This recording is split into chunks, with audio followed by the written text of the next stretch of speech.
बंधु माने आजिर एही कार्यक्रम को आपण मानक स्वागत। आजिर एही कार्यक्रमटी वृष राशि व्यक्ति विशेष मानक पई बहुत गुरुत्वपूर्ण अटे, बहुत ही खास अटे। कारण आपण थंबनेल देखि ही जानि पारुथिबे जे मु थंबनेल लिखिछि एही कार्तिक पूर्णिमा ठारू आपणक जीवन रे किछि बड़ हेबाको जाउछि। तेबे एहा पछरे किछि कारण मध्य रहिछि।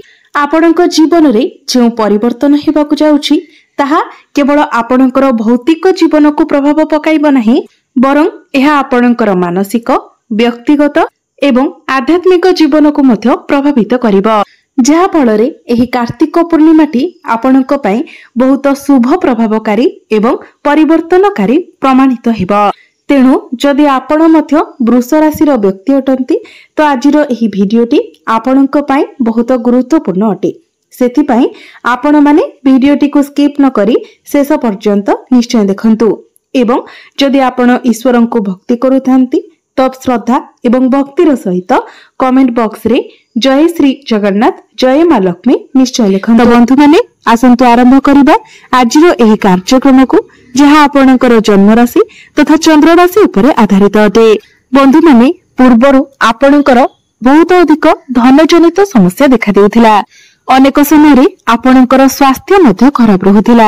आपण ऋण नैथिले किंतु ऋण सुझिबाको आपण समर्थ होई पारु नथिले। ऋण करजर भार आपणक उपरे बढ़ी जाइथिला। घर परिवार रे खुशीर वातावरण नथिला। आपणकर शिक्षा क्षेत्र रे समस्या देखा देउथिला। आपणको आपणक भाग्यर साथ मिली पारु नथिला। आपण जे भी कार्य रे हाथ देउथिले सेथिरे आपण सफल होई पारु नथिले। समाज रे आपणकर मान सम्मान कम हो जाइथिला। आपणकर योग्यता थिबा सत्वे एवं अनेक चेष्टा पर मध्य आपणको चाकरी प्राप्ति होई पारु नथिला। संतान संतति पई आपण चिंतित रहुथिले। व्यापार वाणिज्य रे मध्य आपणकर लॉस हेउथिला। आपणकर प्रेम जीवन रे मध्य समस्या देखा देउथिला।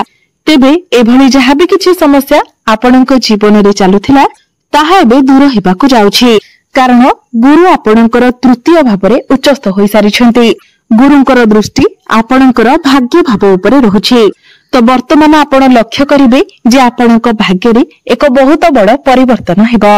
धीरे धीरे आपणको प्रत्येक कार्य रे सफलता मिलिबाको लागिबो। आपण जे भी कार्य रे हाथ देबे सेतिरे निश्चित भावरे आपण सफल हेबे। कम परिश्रम रे आपणको अधिक सफलता प्राप्ति हेबो। पैतृक संपत्ति रु आपण लाभान्वित हेबे। एही कार्तिक पूर्णिमा ठारू आपण आपणकर स्वास्थ्य रे मध्य सुधार देखिबाकू पाइबे। जदि पूर्वरु आपणकर स्वास्थ्य खराब रहुतिला तो आपणकर स्वास्थ्य रे सुधार आसीबो। कारण बुध केंद्र रे गोचर करूछंती। शनि मध्य लाभ स्थान रे गोचर करूछंती। शुक्रंकर स्थिति जे होछंती आपणकर राशि रो अधिपति तो शुक्रंकर स्थिति मध्य बहुत मजबूत रहुछि। शुक्र आपणकर षष्ठ भावरे विपरीत राजयोगर निर्माण करूछंती एवं निजर स्वगृह रे गोचर करूछंती। तो स्वास्थ्य आपणकर एही कार्तिक पूर्णिमा ठारू बहुत भल रहिबो। आपणकर इम्यूनिटी सिस्टम मध्य स्ट्रांग रहिबो। विद्यार्थी मानक पई मध्य एही कार्तिक पूर्णिमा ठारू समय बहुत भल रहिबो। कारण कुंडलीर पंचम भावटी होइथाय शिक्षार भाव। आपणकर पंचम भावर अधिपति हेउचंती बुध। बुध आपणक कुंडलीर सप्तम भावरे गोचर करूछंती। केंद्र रे गोचर करूछंती। बुधंकर स्थिति एठारे बहुत भल रहुछि। बुधंकर दृष्टि मध्य आपणकर प्रथम भाव उपरे रहुछि।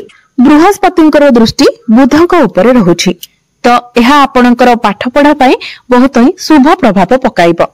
एही कार्तिक पूर्णिमा परे जदि आपणकर किछि एग्जाम अछि, कॉम्पिटिटिव एग्जाम अछि, प्रतियोगितामूलक परीक्षा अछि, सरकारी परीक्षा अछि तो सेथिरे आपणको बहुत अधिक सफलता मिलिबो। एही कार्तिक पूर्णिमा परे जदि आपण किछि एडमिशन करंती, किछि फॉर्म फिलअप करंती तो ताहा मध्य आपणको पई भलो रहिबो। मोटामोटी भाबरे कहिबाको गले एही कार्तिक पूर्णिमा ठारू विद्यार्थी मानक पई शुभ समय आरंभ होइछिबो। एबे आसंतु जानिबा आपणकर प्रेम जीवन किपरि रहिबो एही पवित्र कार्तिक पूर्णिमा ठारू। तो बंधु माने कुंडलीर पंचम भावटी आपणकर शिक्षार भाव हेबा सहित पंचम भावटी मध्य होइथाय आपणकर प्रेम जीवनर भाव। तो आपणक पंचम भावर अधिपति हेउचंती बुध। बुध आपणकर सप्तम भावरे गोचर करूछंती एवं आपणक राशिर अधिपति शुक्र षष्ठ भावरे गोचर करूछंती। तेबे प्रेम जीवन पाई आपनको 23 नवेम्बर पर्यंत अपेक्षा करबाको पड़िबो कारण 23 नवेम्बर पर्यंत बुध एवं शुक्रंकर 1-12 कनेक्शन बनुची। तेणु छोट छोट कथा को लेकिन आपणक मध्य मिसअंडरस्टैंडिंग होई पारे, जुक्ति तर्क होई पारे। तेणु 23 नवेम्बर पर्यंत आपणको आपणकर प्रेम जीवन उपरे टिके विशेष ध्यान रखिबार अछि, किंतु 23 नवेम्बर परे आपण आपणकर प्रेम जीवन रे सुधार देखिबाको पाइबे। आपणक मध्य 23 नवेम्बर परठारु भल पाइबा बढ़िबो, कनेक्शन स्ट्रांग हेबो, आपण परस्पर को बुझी पारिबे, निजर भूल को आपण रियलाइज करिवे। वैवाहिक जीवन कथा जदि कहिबा तो वैवाहिक जीवन एही कार्तिक पूर्णिमा थारु आपणकर बहुत भल रहिबो, कारण सप्तम भावटी होइथाय वैवाहिक जीवनर भाव। आपणकर सप्तम भावर अधिपति हेउछन्ति मंगल। मंगल निजर स्वगृह रे आपणकर सप्तम भावरे गोचर करूछन्ति, तो निश्चित भावरे आपणकर वैवाहिक जीवन एही कार्तिक पूर्णिमा थारु बहुत भल रहिबो। केवल सेतिकी नुहे, आपण आपणकर जीवन साथींकर पर्सनल एवं प्रोफेशनल लाइफ रे मध्य ग्रोथ देखिबाको पाइबे। आपणकर जीवन साथी जदि आपनको किछि एडवाइस दउछन्ति तो निश्चित भावरे आपण ताहाको ग्रहण करंतु, कारण ताहा आपणक पई लाभप्रद साब्यस्त हेबो। आपण दुई जण मिसी केवडे बुलिबाको जाय पारंती, दुई जण मिसी कोनोसी बड़ डिसिजन नै पारंती। आपणक मध्यरे बुझामणा बहुत भल रहिबो, आपणक मध्यरे अंडरस्टैंडिंग बहुत भल रहिबो। एबे आसंतु जानिबा आपणकर भाग्य, क्यारियर एवं व्यापार वाणिज्यर स्थिति किपरि रहिबो एही पवित्र कार्तिक पूर्णिमा थारु। तो बंधु माने कुंडलीर नवम भावटी होइथाय भाग्यर भाव एवं दशम भावटी होइथाय क्यारियर भाव। आपणक भाग्य भावर अधिपति शनि अटंती, आपणकर दशम भाव अर्थात क्यारियर भावर अधिपति मध्य शनि ही अटंती। तो शनि आपणकर एकादश भावरे लाभ स्थान रे गोचर करूछन्ती। तो हे कार्तिक पूर्णिमा थारु आपणकर भाग्य प्रबल हेबाको जाउछि। आपण जे भी कार्य हाथ देबे सेतिरे निश्चित भावरे आपनको सफलता मिलिबो। एही कार्तिक पूर्णिमा परे आपण कोनोसी बड़ जिनिस किणा किणी करि पारंती, किछि बड़ इन्वेस्टमेंट करि पारंती। एही कार्तिक पूर्णिमा परे आपण कोनोसी भूमि, जमी, प्रॉपर्टी इत्यादि किणी पारंती, नूतन यानवाहन किणी पारंती, नूतन गृह इत्यादि निर्माण करि पारंती। एही कार्तिक पूर्णिमा परे आपण कोनोसी धार्मिक यात्रा करि पारंती, कोनोसी धार्मिक कार्य रे आपण योगदान करि पारंती। आपणक गृह रे कोनोसी शुभ मांगलिक कार्यर आयोजन होई पारे। एही कार्तिक पूर्णिमा परे जदि आपण शेयर मार्केट, स्टॉक मार्केट किबा ट्रेडिंग रे किछि इन्वेस्टमेंट करंती ताहा आपनको लाभ प्रदान करिवो। तो भाग्य संबंधित आपण जहा भी निर्णय नेबे निश्चित भाबरे सेथिरे आपनको सफलता मिलिबो। क्यारियर कथा जदि कहिबा तो क्यारियर मध्य एही कार्तिक पूर्णिमा ठारू आपणकर बहुत भल रहिबो। जे मानक निकटरे कोनोसी चाकरी नथिला, आपण चाकरी पई चेष्टा करूथिले तो चाकरी मिलिबार बहुत अधिक संभावना रहुची, एवं जे माने चाकरी करूछंती तो चाकरी क्षेत्र रे आपनको प्रमोशन मिलिबार मध्य बहुत अधिक संभावना रहुची। चाकरी क्षेत्र रे आपनको मान सम्मान प्राप्ति हेबो, ऊपर ऑफिसरकर सपोर्ट आपनको मिलिबो। पूर्वरु जदि आपणकर क्यारियर रे किछि प्रॉब्लम थिला तो सेही प्रॉब्लम गुडिक दूर हो जिवो। क्यारियर को लेकी आपणकर जहा सब स्वप्न रहितिला सेही सब स्वप्न मध्य आपणकर पूर्ण हेबो। आपण आपणकर क्यारियर रे बेटरमेंट देखिबा को पाइबे। क्यारियर रे मध्य आपणको आपणको भाग्यर साथ मिलिबो, तो अल्प परिश्रम रे आपण अधिक सफलता लाभ करि पारिबे।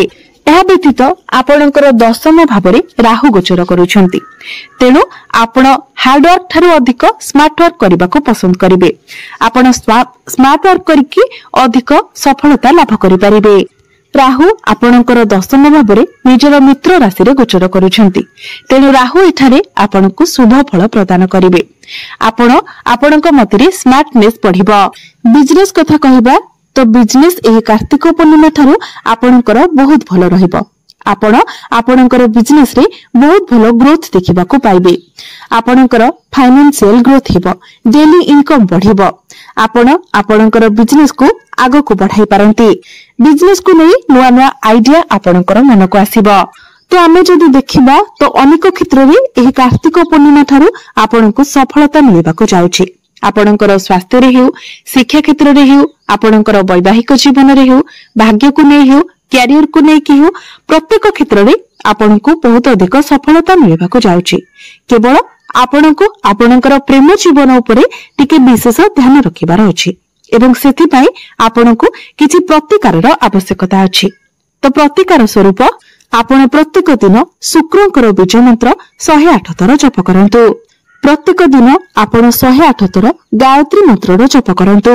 ପ୍ରତ୍ୟେକ ଦିନ ହନୁମାନ ଚାଳିଶାର ପାଠ କରନ୍ତୁ ଏବଂ ପ୍ରତ୍ୟେକ ଦିନ ଆପଣ ଉଦିତ ସୂର୍ଯ୍ୟଙ୍କୁ ତମ୍ବା ପାତ୍ରରେ ଜଳାର୍ଘ୍ୟ ଅର୍ପଣ କରନ୍ତୁ। ନିଶ୍ଚିତ ଭାବରେ ଅଶୁଭତ୍ୱ ଗୁଡ଼ିକ ଖଣ୍ଡନ ହୋଇ ଆପଣଙ୍କୁ ଅଧିକ ମାତ୍ରାରେ ଶୁଭ ଫଳ ପ୍ରାପ୍ତି ହେବ। ତ ବନ୍ଧୁମାନେ, ଆପଣଙ୍କର ଜୀବନ ମଙ୍ଗଳମୟ ହେଉ, ଏହା ହିଁ ଈଶ୍ୱରଙ୍କ ନିକଟରେ ମୋର ପ୍ରାର୍ଥନା।